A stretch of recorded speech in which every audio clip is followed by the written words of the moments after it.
સુરત જિલ્લાના 29 જેટલા જનજાતીય વિદ્યાર્થીઓને શ્રી હરિકોટા ખાતે આવેલી ઈસરોની શૈક્ષણિક મુલાકાતે લઈ જવાતા વિદ્યાર્થીઓમાં ખુશી જોવા મળી હતી।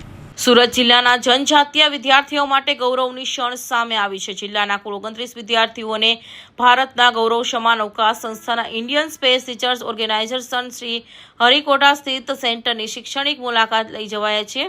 આ તમામ વિદ્યાર્થીઓ સુરત ઇન્ટરનેશનલ એરપોર્ટથી વિમાન મારફતે સતીશ ધવન સ્પેસ સેન્ટર પહોંચી પોતાના જીવનનો એક અનોખો અનુભવ મેળવ્યો છે। ખાસ વાત એ છે કે આ તમામ વિદ્યાર્થીઓ માટે આ તેમની જીવનની પ્રથમ ફ્લાઇટ હતી, જેને લઈ તેઓમાં ભારે ઉત્સાહ જોવા મળ્યો હતો। વિદ્યાર્થીઓએ આ શૈક્ષણિક પ્રવાસને વિજ્ઞાન સેતુ આદિવાસી સ્થાન નામ આપવામાં આવ્યું છે। આ કાર્યક્રમનો મુખ્ય હેતુ જનજાતીય વિદ્યાર્થીઓને વિજ્ઞાન અને અવકાશ ક્ષેત્ર પ્રત્યે પ્રેરિત કરવાનો છે।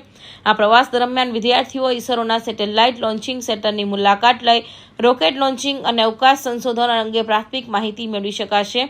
તો બીજી તરફ આ સમગ્ર પ્રવાસના નોડલ અધિકારી તરીકે અશોક કુમાર ગુપ્તાને નિમવામાં આવ્યા છે, જેમણે સમગ્ર આયોજનનું માર્ગદર્શન આપ્યું હતું। આ પ્રયોગ દ્વારા વિદ્યાર્થીઓમાં વિજ્ઞાન પ્રત્યેનો રસ વધે અને ભવિષ્યમાં તેઓ પણ દેશના અવકાશ મિશનમાં યોગદાન આપે, જે મુખ્ય ઉદ્દેશ્ય છે। Bureau report, Hind TV news, Surat.